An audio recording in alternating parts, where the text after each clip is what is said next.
Hello and what is shaking, everybody? It is the Wind Up Podcast, and it is our October Q&A episode, where we try and dive into as many questions that have been submitted over the last month and give you all the lowdown, dirty details in each one as best as humanly possible.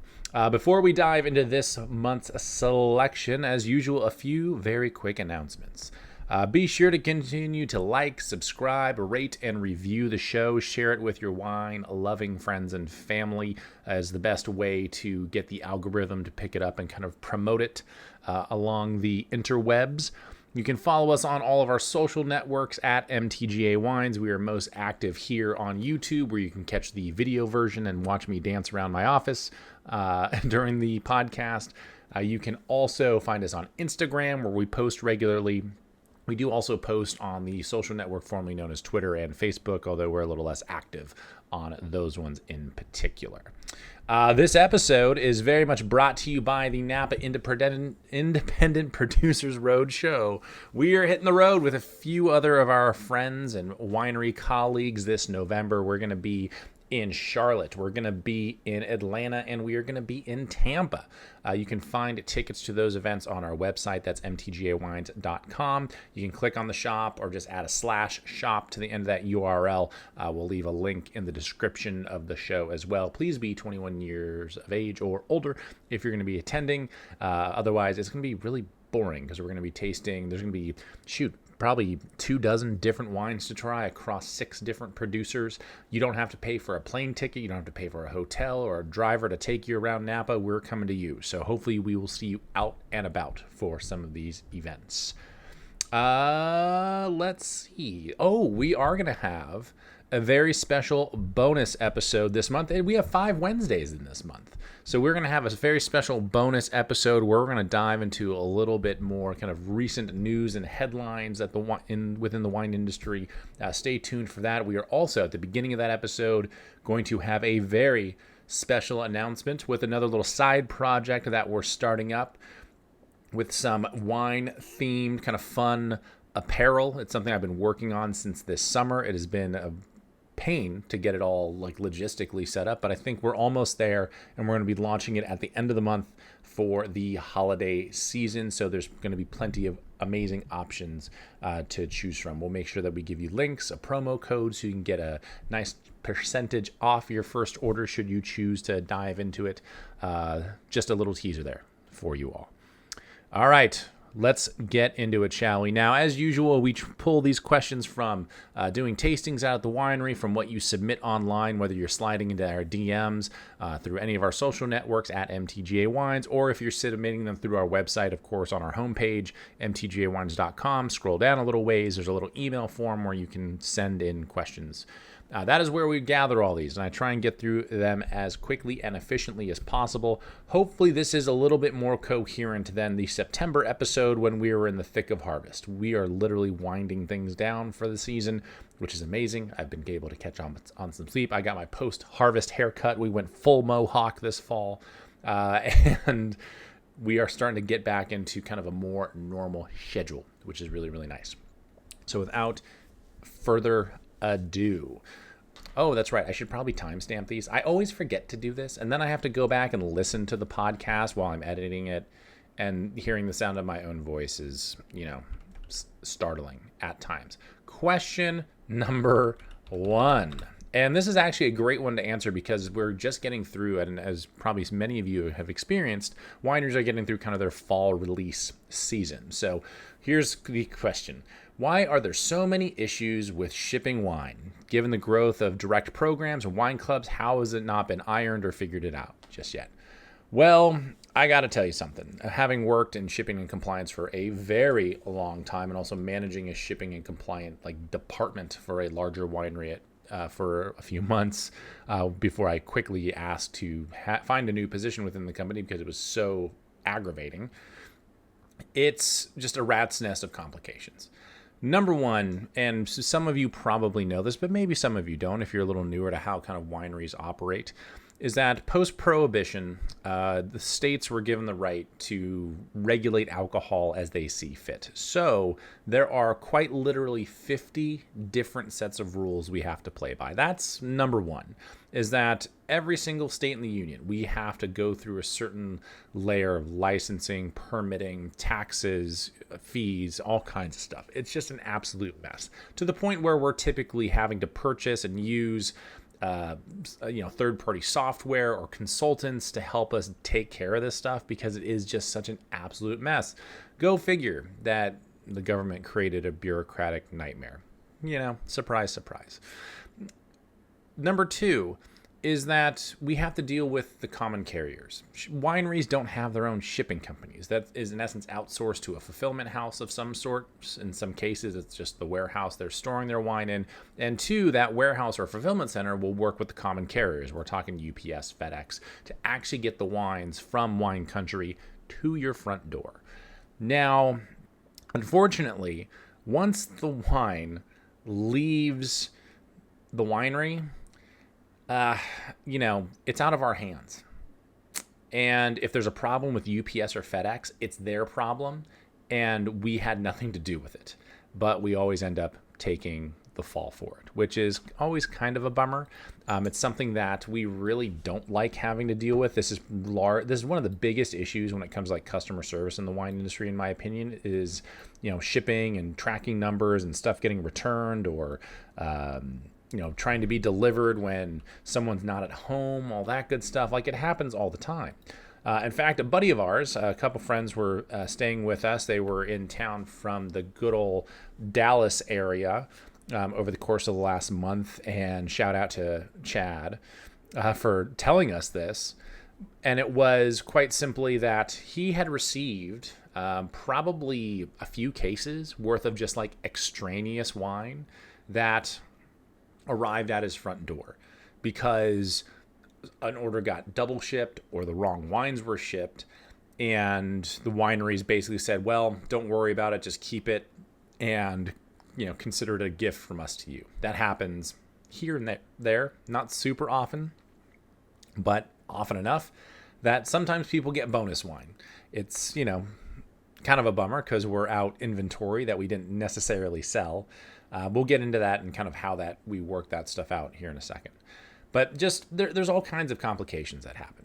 And there's just so many moving parts that inevitably there's going to be something that, breaks down in the supply chain. And as much as we try to iron it out and make it as simple as possible, we're dealing with just an outrageous amount of complications that aren't necessarily creating shipping issues, but we're trying to mitigate possible issues. It's kind of preventative medicine. And every once in a while we have train wreck episodes where it's like, okay, the wine was shipped, but it was the wrong wine. A bottle broke, but it was delivered anyway. And oh yeah, it was delivered like next door rather than actually at the house. So we don't even know who has it at the point. Like, all these crazy things happen. And the only thing that I can, say, when it comes to this kind of stuff, and I think many of you listening to this, I mean, I hope this is kind of the case, is that you take it with a grain of salt and you just like let it roll like water off a duck's back, because it's just wine. We're not saving lives here. All we want to do is try and keep you happy. A winery is not creating this issues just to piss you off. Understandably, it might be frustrating to deal with FedEx and UPS. They're notoriously terrible at customer service, in my opinion. Not nearly as bad as like a Comcast or anything like that, but they can be a pain. They try and upcharge you wherever they can to have stuff held or redirected. Anytime anyone requests that a package gets redirected through us, we get charged like $25 or $30. Like, it's a pain in the butt, no matter what. And I don't think there's ever going to be a way that it gets figured out. We're just going to have to kind of grin and bear it. I just hope that consumers and wine fans such as yourselves understand that we're doing the best we possibly can with this rat's nest of, supply chain issues that we deal with on a day-to-day basis. It's kind of crazy. I've actually had people yell at me over the phone because something got returned or the wrong wine was sent or a bottle broke and it was leaking on their, front porch. And it's just like, I can't, like, I'm not in, Nebraska at your front door personally delivering this wine. I can't control any of that. What I can do is try and fix it to the best of my ability. So shipping issues do happen. It sucks that they happen. We're not nearly as efficient as Amazon Prime. Shipping wine is expensive on top of that because the bottles weigh 3 to 4 pounds a pop. I understand that it's a pain. There currently is not a better solution. We're just going to try and do the best that we can with what we got. So I understand why it can't be frustrating and why this question is posed. Oh my gosh, tickle in my throat. Sorry about that. 1 second. That's why I always have water right next to my desk. I'm surprised this doesn't happen more often, actually. That's some high quality H2O. Where was I?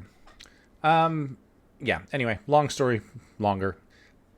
There are just going to be issues. We do the best we can. Hopefully you don't experience too many of these issues. And if you happen to have a hiccup, that the customer service team at that winery are able to take care of it. Hell, we actually had one just recently. A shout out to Matt. I don't even know where Matt is, but he got a hold of me via email. His wine club shipment, the tracking number hadn't come through. So I go to look it up. I don't have the tracking number. His order is on the list of orders that should have gone out. I contact our shipping and our fulfillment house. They're like, that's weird. We don't have that tracking info either. Let's get a hold of the common carrier. So while they're doing their due diligence trying to track down where the hell this wine actually is, I just go ahead and say, all right, I'm going to pack up another box. Matt, I got a fresh batch of wines coming your way while we sort through wherever this other batch of wines disappeared into the ether. Like, we'll track that down. You don't worry about it. I got wine coming your way. We'll take care of it. So, that's kind of that's what we try and do. It's like, yeah, understandably, things get delayed. It could be weather. It could just be somewhere else in the chain. It could be anywhere. And we just try and do the best we can with what we got. So I don't know if that's a satisfactory answer to that question, but yeah, them are the ropes. Alrighty. Question number 2. We're getting into some harvest and barrel decisions in question number 2. When wines are going into barrel after harvest, how do you decide which wine goes in what barrel? Now, this comes with kind of time and experience. There are a lot of times where as you're kind of starting a wine program, you have to figure out, what flavors, what style you're kind of going to lean towards.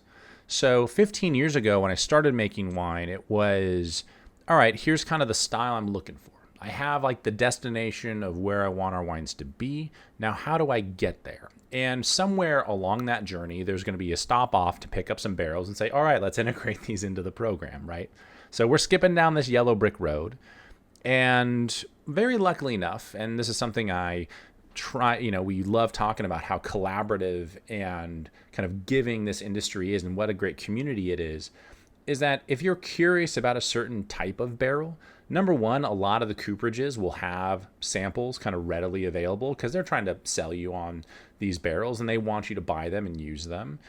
Or at the very least, they'll let you know what producers are using them, so you can maybe go to get a barrel sample, or you might even have a friend or a colleague that's using a certain barrel and you can go taste through kind of what's working for them and maybe see if that could be something that works to your advantage with your own program. The latter is kind of how I went about it, and I just went through and tried as many barrel samples as I could through friends and family and been like, okay, I like how these barrels taste. I like how they're influencing the wine. Let's go ahead and see if it works for our program. And then you start throwing spaghetti at the wall and see if it sticks. It probably took a very solid 8 to 10 years for me to truly be really happy and content with where our barrel program is. There's always things that kind of shift and change. If you happen to change vineyard sites and growers, you might need to switch up what barrels you're using for that particular variety. Maybe you're introducing a new wine to the program and you don't want it to be a huge departure from what you've been known for. You want it to kind of integrate into what you're doing, but it's going to be different. So you have to decide what barrel you're going to use or cut from the herd for that. Do you use a bunch of new oak, maybe some neutral, maybe some once used or stainless steel? All these things have to be decided. And when it comes down to it, you taste through, a lot of recommendations and samples, but you have to get into your own cellar and you have to start trying your wines out of barrel and seeing how they're being affected by your oak program.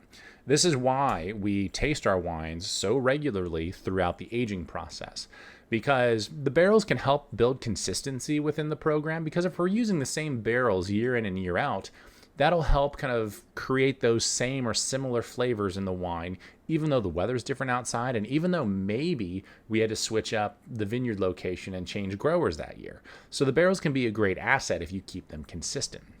That being said, if you do change a vineyard site and you're buying grapes from another grower now, then yeah, you might want to, for that first year, use your kind of standard, tools that you've been using for a while and buy from the same barrel producers that you have been.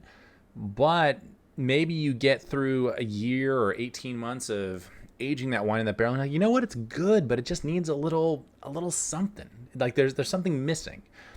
This is actually what's happening with our Merlot right now, because we had to change vineyards in 2023.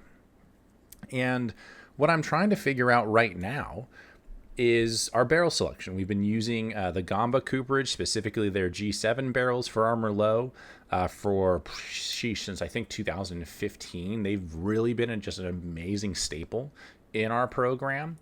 And I'm now at this point where I'm like, man, it's been really good, but that's because we were working with this grower and this fruit, and now that's changed. And the wine in those barrels is solid, but it's missing a little something.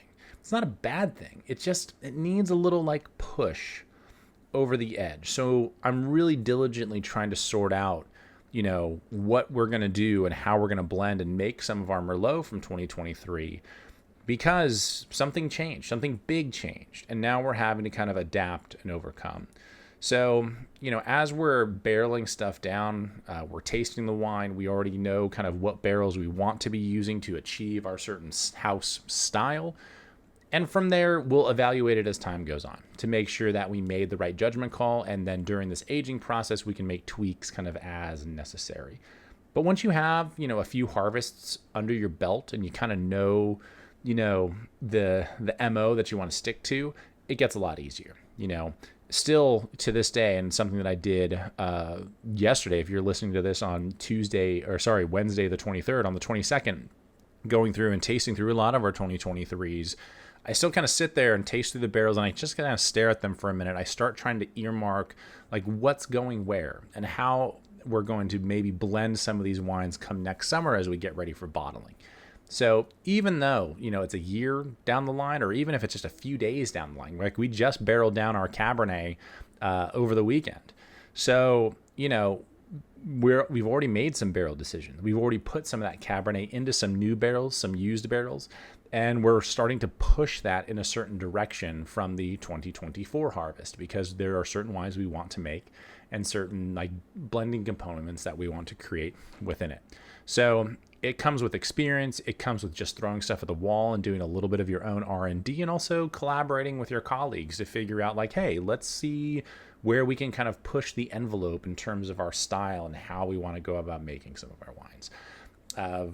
The barrel process is equally as fascinating to me as the winemaking process, because it's another, harvested material that gets aged and put together so that we can use it to age something and put something else together. It's an amazing kind of symbiotic relationship, the aging process and the winemaking process are, and it's something that's always very exciting, especially when you start tasting these wines 6 months in, 8 months in, a year, 18 months, and you're this is really starting to come together, and we're starting to really see the potential in the particular vintage, which is pretty awesome. All right. Question number 3, going right to the heart of an issue that we are experiencing, or at least that some people are experiencing. What is your honest opinion of the grape market as it goes through a rocky season? It's about time, honestly. I think that the grape market in Napa in particular has been skewed pretty significantly by certain growers. I mean, obviously demand has notoriously been through the roof for Napa Cabernet and Napa Valley grapes specifically, which is why you're going to pay, 4 to 5x for the same grapes in Napa as you would in another area in California. The problem is that I think for me anyway, as I taste through and look through some of these vineyards and try some of these wines, is that I'm like, the quality is just not there. There's like the fruit's good, but why am I being charged an arm and a leg for it? It's why we've made some changes with our grape sourcing over the recent few years, is because there's just no bang for your buck. Like it does not make financial sense, especially given the quality that are coming out of these vineyards. So I think this is a hope. I'm honestly very hopeful that this continues into next year, and that we see, this grape market continue to be rocky, that we see, a little bit of a correction in terms of pricing to get it back to something that is more reasonable. Because, it doesn't make sense to be paying top dollar for Napa Cabernet that's grown in a shaded backyard vineyard that's, barely managed, right? Like it's just, that's cool. And that's a great vineyard for probably a hobby and maybe making a little bit of wine, but you give someone a deal on it because you're like, all right, maybe we pay for a little bit of farming costs and things like that. But to be charging, 9, 10 grand, 12 grand for some of these little properties, it makes no sense. You look at Merlot, for example. I think the average price for Merlot going into this year was somewhere around $4,000 a ton. It doesn't make any sense. Like the Merlot that was available in Napa, frankly, was nowhere near worth that amount of money. The quality just wasn't there. And I'm not trying to shit on these growers because, this is their livelihood in some cases. This is what they're passionate about. But yeah, like you're charging me way more than you ought to be. And the quality's just not there. The concentration's just not there. The flavors that we're looking for just aren't there. And it's just like, I don't know what to tell you. There were a few, as we were shopping around for Merlot, there were even vineyards that were well north of that. And every time we interacted with some of the growers or the farming companies that were taking care of it to try and figure out if we wanted to work out a deal, I was just like, there's no meeting in the middle here. Like you guys are asking an outrageous amount for fruit that is just not coming from an area that would warrant that. Like this, you're not selling some brand name vineyard that has high ratings, reviews, and a pedigree over the course of decades. Like there's just nothing here. There's no there. You're gouging for the sake of it, it seems like. I do think, and this is a little bit of an aside, I do think that there are more people now, and I don't have any numbers to back this up, so this is just like a gut feeling here. But I do honestly believe that there is a significant amount of people who have bought into the Napa area in recent years, and even wineries who have been here for a while, that have started to outsource some of their farming to some of these farming companies that have, typically done an okay job. The problem is that they're being charged an arm and a leg for these farming services. They need to mark up the fruit to cover those costs. And you don't have kind of like the owner farmers, the owner winemakers anymore. At least very few of them. All this stuff's kind of being contracted out. And there are it seems like there are only a handful of wineries that kind of employ and have their own like in-house team that manages all the winemaking, that manages all the farming. And frankly, that's kind of where I see the industry moving, is that it's so expensive now to contract through some of these farming companies that it makes more sense to hire a few of your own people. In fact, it makes way more financial sense to hire a few of your own people and maybe buy some equipment and just do it yourself. It just makes more financial sense in this day and age. So I think, the farming aspect and this rocky sales season, it's kind of, I don't know if it's coming to a head, but there's a lot of tough decisions being made and a lot of really stern conversations being had, I think, to try and sort out like, where do we go from here? Because it's crazy how expensive things have gotten. I would love for the demand of wine and consumption of wine to continue to rise, but, we're seeing a little bit of a down year in terms of sales, kind of across the board for many, many wineries. There are a handful that are still doing all right, but, there's a lot of people struggling right now. So I think we're in this kind of correction mode. So my honest opinion, excuse me, that tickle in my throat is still hanging around, is that this is a good thing. Honestly, I mean, this happens. Every few years we see these cycles come and go. This really isn't anything new. But I think the players and the money being spent and the strategies and tactics for a lot of these businesses has changed very dramatically over the last 15, 20 years. And now it's gotten to a point where it's like, this isn't really working for people anymore. And you have a lot of folks that are trying to sort through that and figure out, okay, if this isn't working, what is our next best option? How can we adapt and overcome through this? So I think this is a very good thing. It is going to be trying. It's going to suck for some people. It's going to be rough for some people, but there is a way through it because we've all seen this before. If you've been here for a few seasons, especially over the last 5, 10, 15 years, 20 years, this isn't anything new. This is just part of the cycle, and you have to be creative and find ways to get through these rocky points. If you were in a hole 3 years ago and you were in a hole last year and now it's bad again, you might be in a really tough spot, and I don't know how you move forward.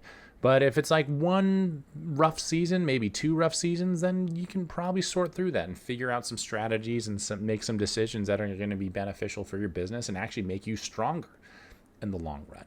I honestly think this is going to be a good thing in the long run. It's hard to see that forest through the trees right now, I think, for many, but this is part of the natural cycle. Buckle in, get ready, get used to it. All right. Oh, right back to a little bit more recent news for question number 4. Do you think that the Kansas wine shop stands a chance against Constellation and Meoimi? When could consumers start to see a change in how wines are listed or described? This is in reference to last week's episode, the wine revolution that is happening in good old Leawood, Kansas. Frankly, no, the shop doesn't stand a chance against Constellation in terms of legal power. That big corporation, I am venturing to guess, has a much higher budget for their legal department than this shop.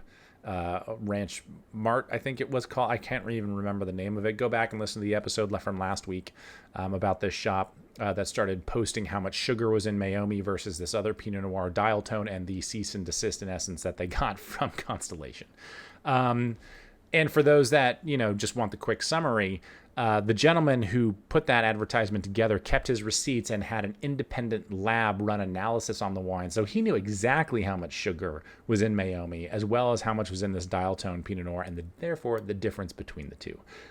So he covered his ass really, really well. And that might be the only reason that place survives. I'm very, very curious to see if there's going to be any follow-up. I am going to be in touch very likely with the gal that wrote that amazing article and kind of got that into the San Francisco Chronicle to see if she does any follow-up on it. I think I mentioned it in last week's episode. I'm going to be near that part of Kansas in like 3 weeks. So there's a decent chance if I've got free time, I'm driving over that wine shop because Leawood's not that far from where I'm staying. And I'm going to talk to him and be like, hey, how you guys doing? You all right? Can I buy you a beer or something? You might need it.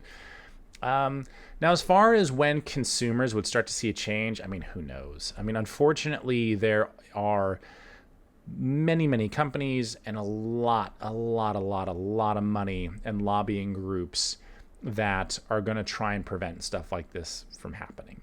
I think this is an amazing shot across the bow. I think it is going to be up to us as consumers to ask for this kind of stuff and go into your local wine shops and be like, hey, did you read this article? You should check it out. By the way, I'm worried about consuming a really sugary wines. Like, can you tell me which ones on your shelves are like overtly sweet and have more than, a couple of grams per liter of sugar in them, and which ones have a bunch more or less? It's going to take a lot of legwork for all of us to try and make this actually have an effect. I don't think this is really going to my inner pessimist, I really don't think this is not going to get a whole lot of head of steam. I'm trying to figure out what to say here. There's not going to be a whole head of steam that comes out of this particular instance unless Constellation goes hard into the paint and tries to sue the shit out of this guy. And he stands up to them and says, nope, we'll fight this. If you start some long, drawn-out slugfest of a legal battle and you create some drama, because we all know the negative things in the news are what get the clicks and grab our attention more than the happy stuff, which is unfortunate, but it's the way our fragile little kitty brains work in some situations. That's what it's going to take. I think this is going to have to get a little bit more dramatic. I think there's going to have to be more companies and more brands involved. I am very curious to see how that happens, how that plays out. I doubt there's going to be a huge revolution in the short term, but long term, this could do a lot for us. It's why some of us, myself included, we start posting and publishing all this information on our websites so that consumers like yourself can find it and make an educated decision when you're buying wine from us. So that's part of the goal. It's a shame that it appears... it doesn't seem like, I haven't read anything that Meiomi's trying to or Constellation's trying to deny the amount of sugar or, try and spin this in a way that makes it not be true, because the numbers are the numbers. There are multiple, government agencies that have tested them. There are multiple independent labs that have now tested them. Their hands caught quite literally in the sugar jar. They're just going to have to own it or try and very quietly sweep this under the rug. But hey, if this dude can actually, the other side of it too, is that if this dude can get away with saying shit like that and not be under threat of a lawsuit because he had the numbers to back it up, that is basically going to create, I think it's going to create a free-for-all of people all right, we're just going to start running numbers on random wines. Yours truly might even be doing that here shortly. And we're just going to randomly select, popular wines off the shelf, and we're going to see how they stack up in terms of sugar content. Because again, you're not necessarily going to be able to test for additives and concentrates and things of that nature, but at least you can check sugar content and actual alcohol content to figure out if what's on the label, or more importantly, probably not on the label, is true or false. So it's going to be a long haul. This is going to be a battle. I am here for it, though. I do truly think that this is something that's needed, and I'm very excited to see how that conversation continues. All right. I think we got time for more. Yeah, we got time for one more. At least one more. Question number 5. Number 5? Yeah, number 5. Cool. Rocking through these. It feels like this show's going by really, really fast today. Since you are working around family and other wines throughout harvest, do you see a lot of crossover in terms of techniques and styles, or do you all mostly keep to yourselves? Actually, that's a good question in terms of how we kind of influence one another, or even how different wine projects influence one another within a program. For us in particular, I actually had this issue in 2022 because I'd mostly kept to myself. And we do actually mostly keep to ourselves. We kind of have our own techniques, our own styles, our own way of doing things. And we don't really collaborate in the sense of suggesting. We don't we don't make suggestions to one another hey, you should do it this way because I do it this way and it works really well. There's a nice kind of boundary there that we all know that we don't cross. We love to talk shop and understand what we're doing, but we're not pushing each other in a certain direction. There are certain people in the industry that do that. It's super annoying. There are also consumers that do that. None of you, as far as I know, would ever do something like that. I do have a story of, I was in Sarasota. I was in Sarasota doing their wine auction festival thing, and I'm pouring some Merlot. And this guy walks up, he had some pretty purple teeth. He was obviously having a good time. Tries the Merlot, loved it, was raving about it, which was very kind of him. And he gets in close to me, leans in nice and close and goes, you know what? I love this Merlot. It's awesome. What would make it better is if you threw a few percent of Syrah in there. You need to get some Syrah. You need to blend some Syrah into this, and it'll just make it, it's going to be such a better wine if you get some Syrah and blend it in there. And I'm standing there okay, good buddy. Here's a pat on the head. You go have fun. Go drink some more wine, big guy. It's been taken under advisement. That kind of stuff happens, but you take it with a grain of salt. Then the same thing goes, anytime another winemaker or vineyard manager or something kind of encroaches on how you should be, quote unquote, making your wine. It's kind of okay, pal, you go have fun in your sandbox. We'll see you later. Play nice with the other kids. So that doesn't really happen that often, luckily enough.